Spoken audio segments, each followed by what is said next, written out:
Hello everyone, this is Defense Politics Asia, and this is the situation report or the summary for the day of 840 to 841 for the 12th to 13th of June. There is some missiles flying all over Ukraine over the past 24 hours. You know, it flew like this. Yeah, press the like button. So, Commander, press the like button to hit the targets in Ukraine. I don't know what you want to hit. No, but anyway, for those that are interested to join the DPA army as a private, to clean the toilet, do press the subscribe button. The toilets are waiting for you. And so we're going to start off with frontline changes report. So the frontline changes report has already been published, and there is still a bit more frontline changes report in the past 12 hours. Over at Rozdelivka, there's some updates from the Ukrainian mapping Deep State UA, as well as Novoporovsky. We have news at Novoporovsky.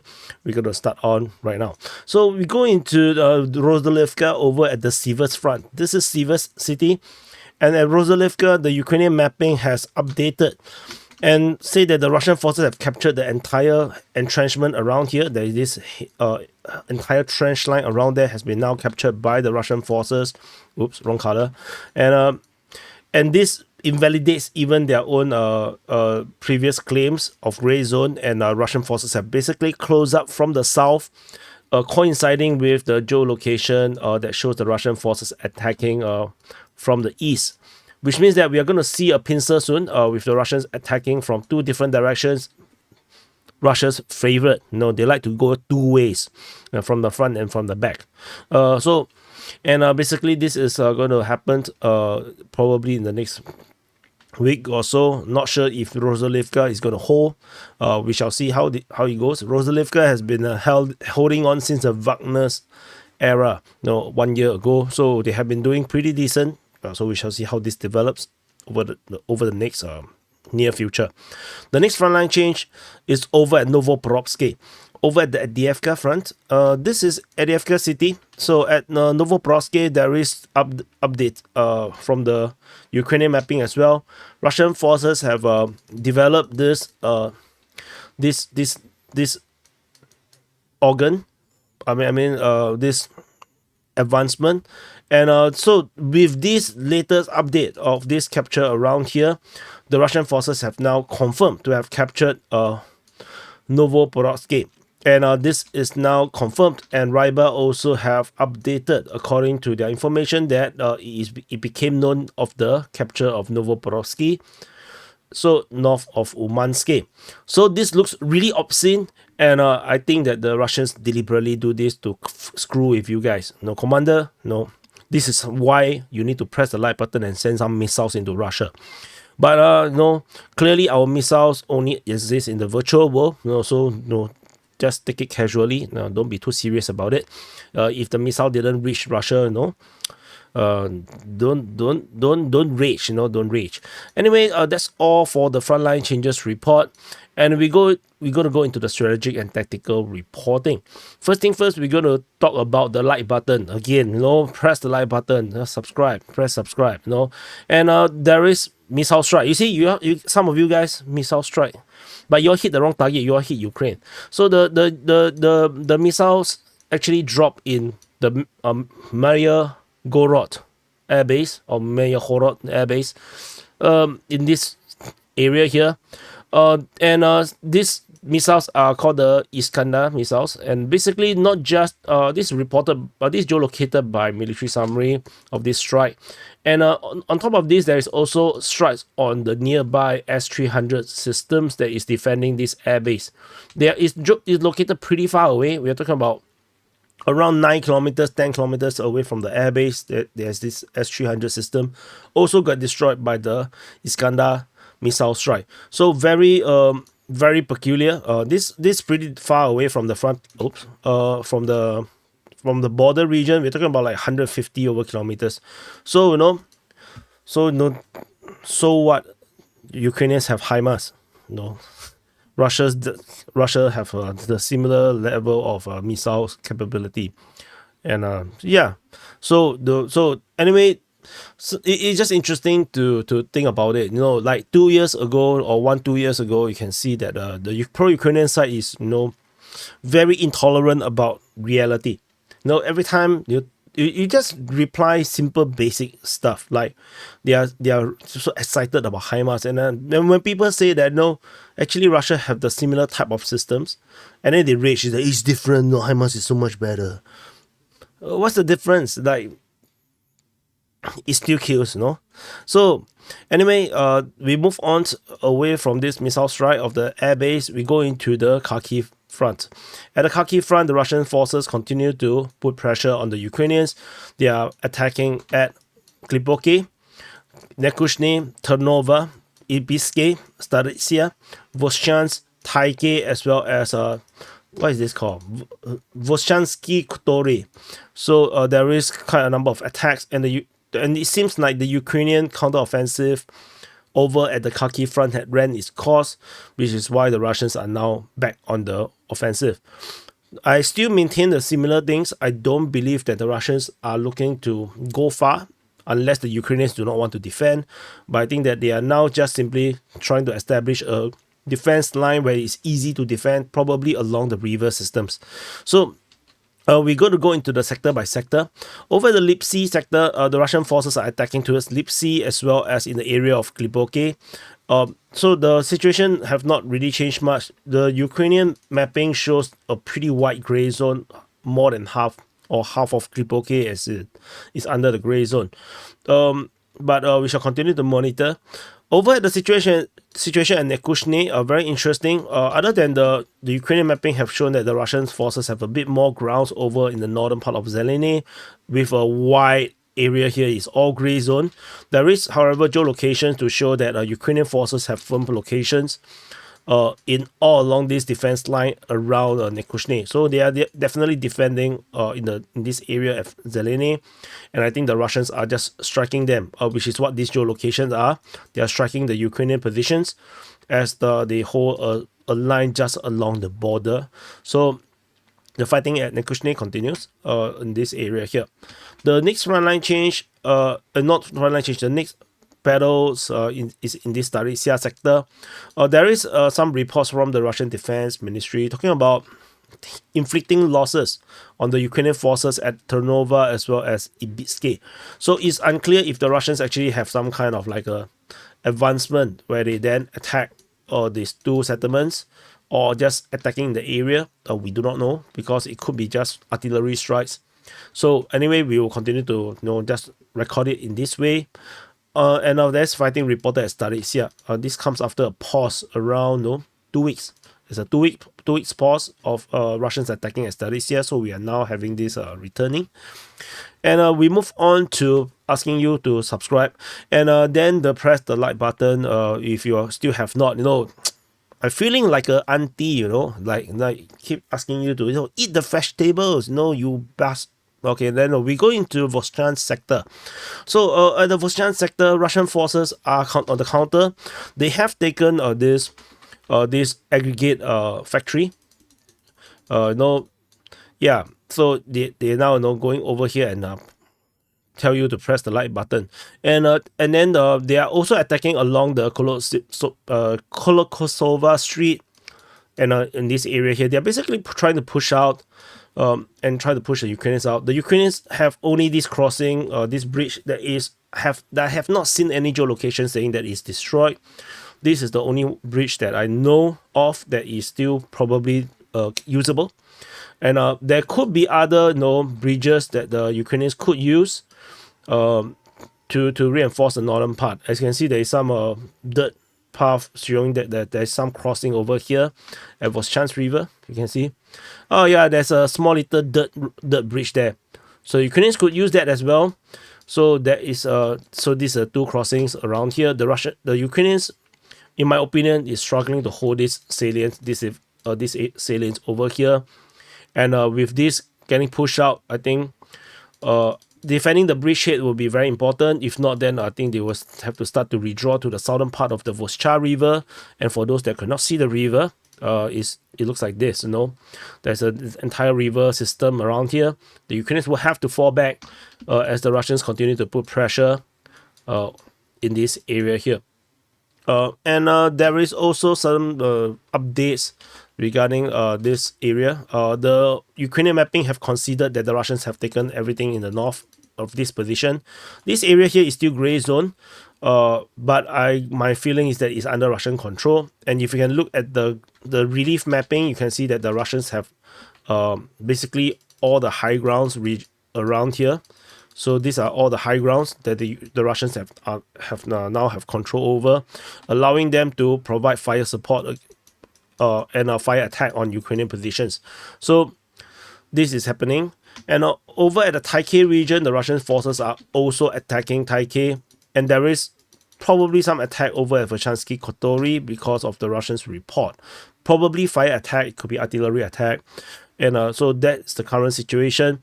We have the Ryba, the Russian source, on the 11th of May already declared Taikei under Russian control.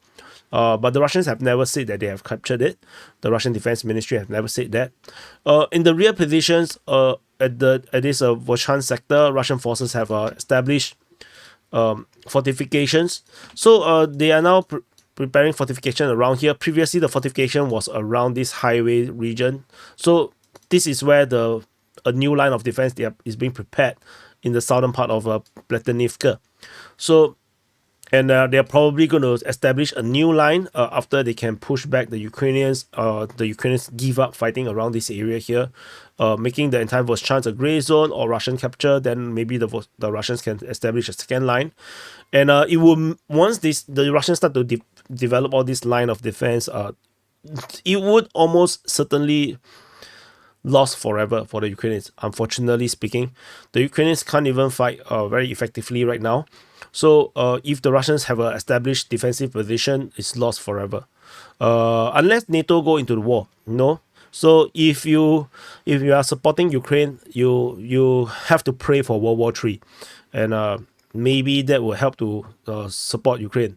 But everything for democracy, for freedom and democracy, whatever the cost is worth it, even if it means World War III.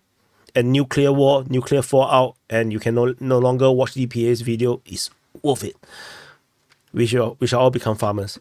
So and you cannot be fishermen. The fish are all poisoned by radiation. So and anyway, we move away from the Kharkiv front. We move into the Kupiansk front. So at the Kupiansk front, the Russian forces have activated here over also as well. I can't even fit in everything. So so Russian forces are attacking at Sinkivka, Petropolivka, over at this area called Zagorugivka, Pischane, and there is shelling reported at this location called Novoshelove. And there is also shelling being reported at Kupiansk region. So this is the current strategic situation. The Russians are raining down in the southwestern direction from the northeastern direction. The Ukrainian forces are geolocated in multiple locations. Generally, I think these are all pretty sad things. Airstrike. This one is counter artillery or attacking entrenchment equipments. Over at Pristine, there is a radar getting hit.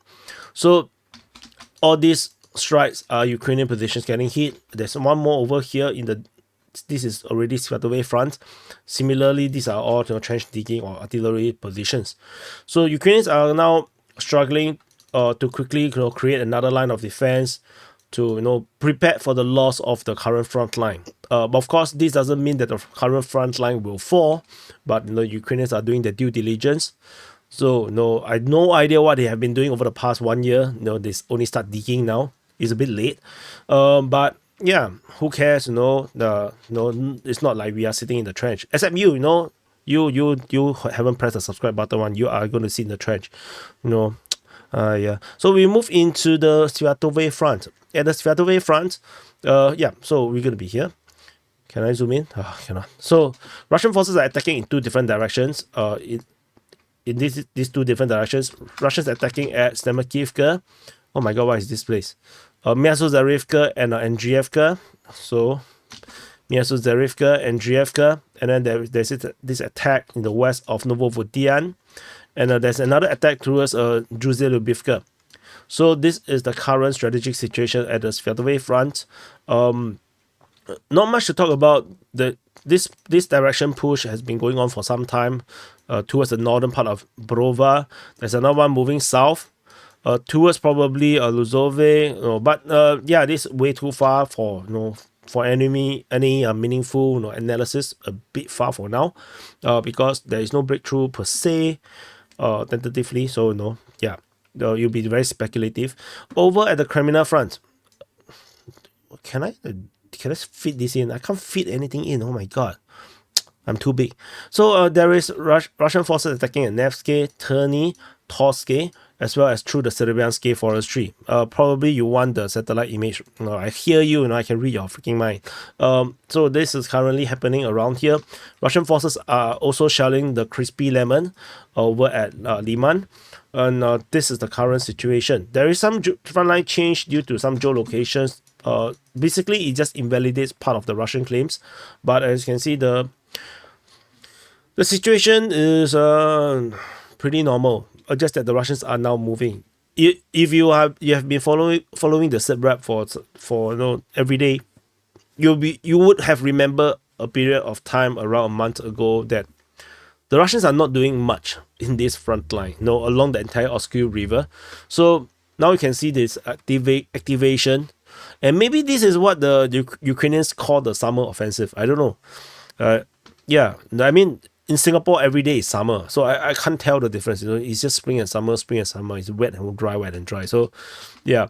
Anyway, we move into the Crimea front. At the Crimea front, the fighting is all in the south, with Russians attacking at Sperne, at Vimka, as well as at Rozdolivka. Particularly over at Vimka and Rozdolivka, we see major frontline changes. Ukrainian forces geolocated off Verkhem-Okanyamsky, as well as in the northwestern part of Ivano-Darivka. And as we zoom in, you'll probably see the implications. Russian forces have now closed in to Rozdolivka from the south and from the east.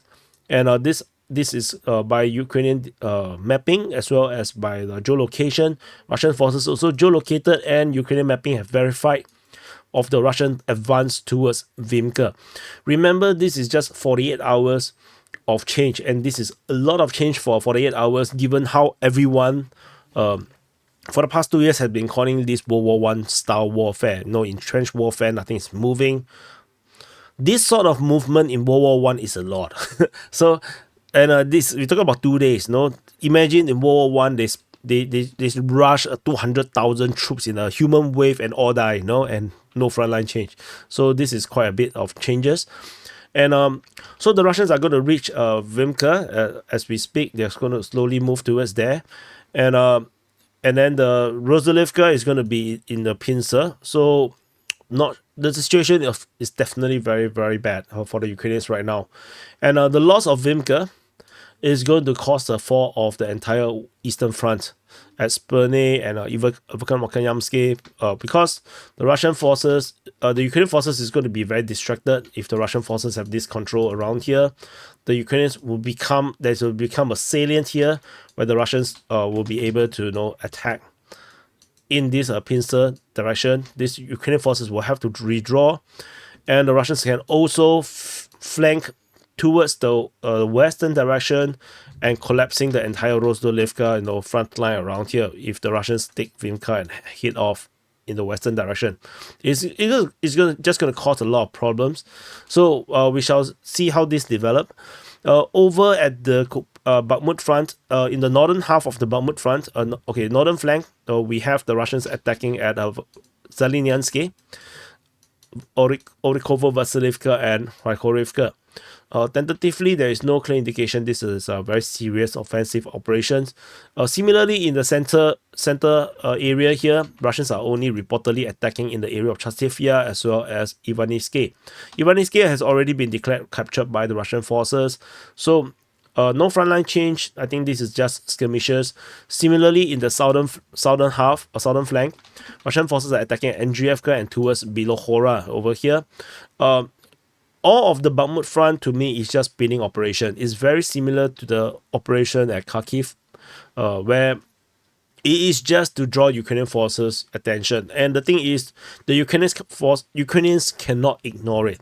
Ukrainians have invested a lot of resources in entrenching this area here. So it's not like they cannot. You can see all this entrenchment all over the place. It's not like they can just leave it, lesser manned. They will have to continue to man the defense and to prevent a Russian breakthrough, while the Russians are just harassing them and make them, be on their toes. So it's just bad. And there's a very interesting report. Also, there's shelling reported as stanky. And I was like thinking, what the hell is this stanky? I was looking for a long time. Clearly, it's stinky. So I didn't know it was stinky. So, yeah, now I know it's stinky. This is reported by the Russian Defense Ministry. I think it's pretty random, given there's so many places they could have talked about. So I think this is just to entertain you guys, Commander. So, if you feel entertained, you know what to do. We move into, you don't know what to do? Oh no. Never mind. At the New York front, the Russian forces attacking in the region of New York as well as Alexandropol. So this is the usual thing. Clearly, this is not going to do much things around here. Over at the Avdiivka front, we have a lot around here. In the northern flank of the Avdiivka front, Russian forces are attacking towards Kalinove. They are attacking towards in the direction of Vozvizenka and in the direction towards Timofeyevka. Fighting is reported at Novo-Alexandrivka, and with the Russians capturing more than half of the settlement right now. And Russians are also attacking towards Progress, Yekhanivka, as well as Sokil. There's this geolocation. Did I forgot to map something? Okay, I don't want to redraw the enemy. Anyway, we just talk about this first. So you can see that this massive expansion of Russian control in this area here, particularly in this Novo-Alexandrivka region.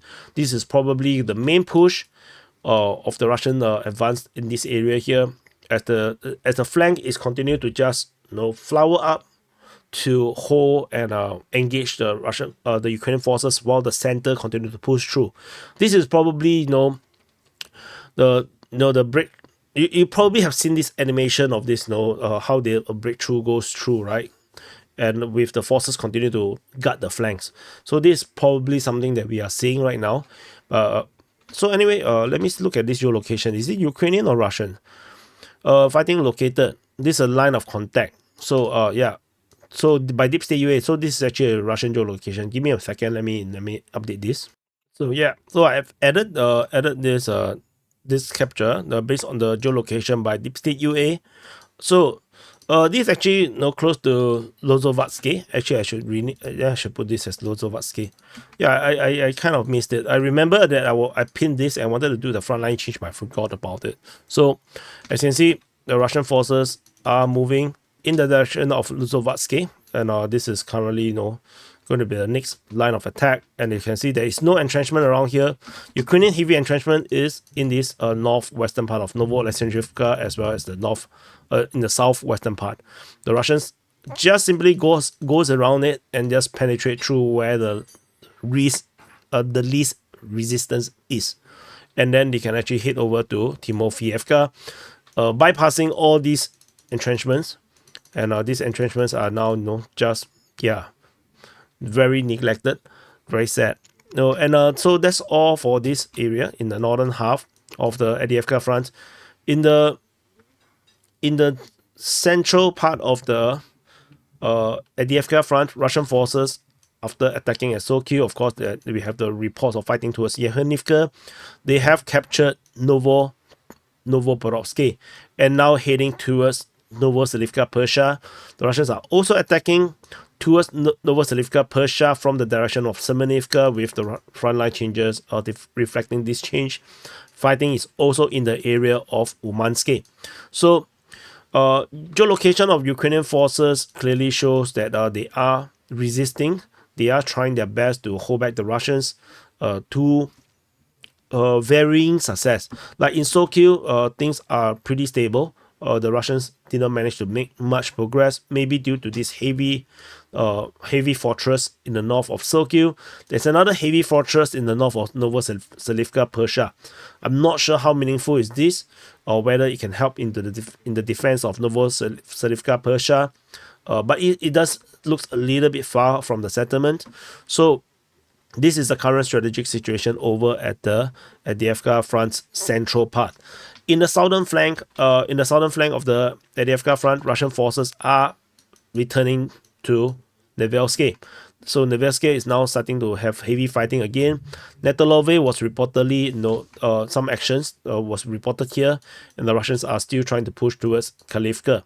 Ukrainian forces geolocated in the northwestern part of Netelove, so showing the presence around there. So we shall continue to monitor. This is the situation around at the Avdiivka front. And if I zoom out and I see whether I can plot as much as I can in this area here, I think maybe this.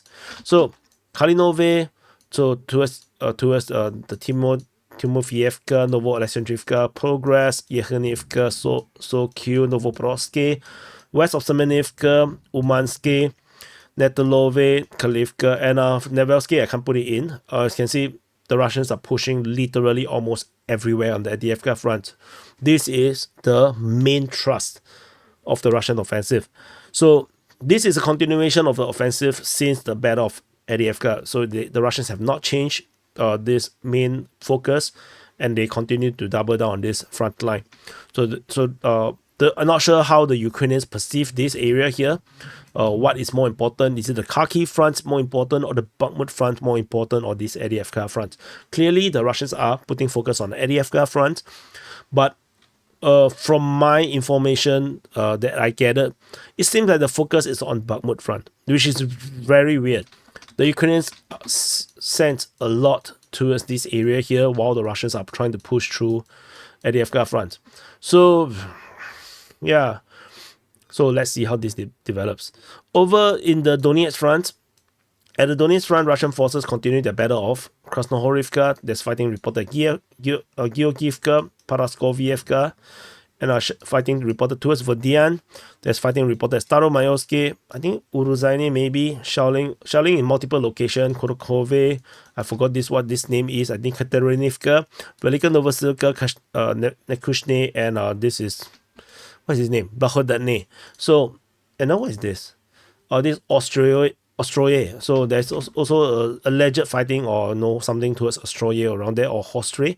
So that's the strategic situation at the Donetsk front.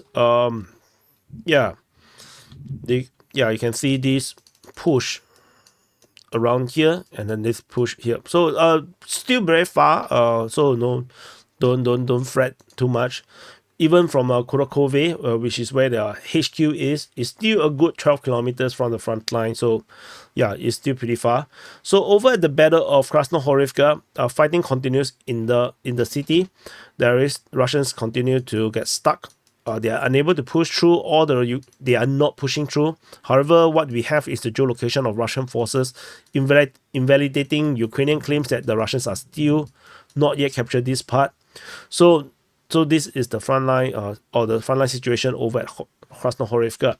In particular, if you look at purely on the Ukrainian mapping, so the Ukrainian mapping looks like this, with Deep State UA claiming that now this area here has been captured by the Russian forces. And if this is true, then you can see that this salient here would not be sustainable, as the Russians are already in this area. They could potentially just pincer, and the forces over here will be encircled. So clearly this is already operationally encircled. I don't believe there's any Ukrainian troops right now here. If there is, there's only some scouts or something. So if there is any more troops, the Ukrainians will have to quickly redraw, and it's going to redraw at great cost. But we shall see how this develops. According to the Russians, this is not even reality. According to the Russians, the front line looks like this. the Russian front line looks like this. This area here has already been fully captured by the Russian forces. Ukrainians, at most, you have this building around here, and all this forest region, tree lines, forests. So the entire urban region in the south of Krasnohorivka has already been captured by the Russian forces. So yeah, there is this contradiction between the two. So we shall see. Moving in, Georgievka, there's not much news about this. We have this interesting report about Ostroye or Hostre over here. I'm not sure how to interpret this yet. So it could be just shelling reports. Paraskov is still being fought over somehow. And there's fighting towards Vodian, which is, as usual, very little information about this. And over at the Velika Novosibirsk sector, Russian forces continue their advance over at Staromayorsky, and they continue to attack in the southern part of Uruzhaine. In particular, over at Staromayorsky, Russian forces have captured huge grounds. The entire eastern part and the northeastern part of Staromayorsky has been captured by the Russian forces. And this basically means that the entire eastern half is now taken by the Russian forces already. So which means that the Ukrainians only left with a little bit of Staromayorsky left. And this means that the Russian forces is near the capture of Staromayorsky. I believe that we're going to see the firm confirmation of the capture within the next 2 days. But according to the Russian Defense Ministry has already declared Staromayorsky captured. So this is just not corroborated just yet. So we have not in DPA's position. Staromayorsky is still contested. So that's all for the Velika Novosibirsk sector. Over at the Zaporizhia front. So this is Zaporizhia city, and this is the Zaporizhia front. There is some actions over at the Zaporizhia front. Shelling reported at Huyaipole. There's fighting reported at Malotomashka, Novoporovsky. There's fighting reported towards Stepove, Pyatikaki, and Kayamsky. So the fighting at this area of Robotini has went quiet. So I'm not sure what happened at the front line around there. Did the Ukrainians really ran away entirely? The lack of fighting is a bit suspicious. And there is this seeming activation of the front around this Pyatikaki region or Zarybyanki region. So we will definitely have to continue to take a look. The Ukrainians in the counteroffensive, in the 2023 counteroffensive, they used to have Stepove, Malishabaki. They have this front line around here. This is their front line. Russians previously have Lokove and Pyatikaki. The Ukrainians captured this area here. They went down and captured these grounds. So these are the grounds that they captured in the this yellow line, this yellow region. This is where the Ukrainians have captured. I got a feeling that the Russians are going to retake Lubkove, Pyatikaki, and push and put pressure on Stepove, and return the front line to where it was before the Ukrainian counteroffensive. This is what I think it could happen. To push further, I have my doubts because strategically it's not important to do that yet. So that's all from the Zaporizhia front. Over at the Kherson front, also known as the Pridniprovska direction, according to the Ukrainians, we see the return of Krinky. Ukrainian Defense Ministry reported that the Russians tried to dislodge them from Krinky. Russians attacking Krinky. So the fighting reported north of Krinky is no longer reported. Russians shelled the Lvove region, geolocation of airstrike, I believe. Helicopter guided missile strike at Yakhinka is being geolocated as well. So that's about it.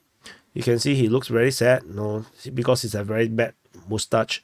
So that's all for the situation over at the Kherson front. And that's about it. Commander, I want to repeat the same thing again. I hope it's not too boring, but subscribe and press the like button. And clearly, if you watch 33 minutes of this report, I'm sure you enjoy it, or you find it useful, or you find it good to help you to fall asleep. Then do press the like button and subscribe button. That helps you to, feel good about yourself, because it feels good to click the buttons. So click the buttons. Thank you for watching. I'll see you guys in the next update.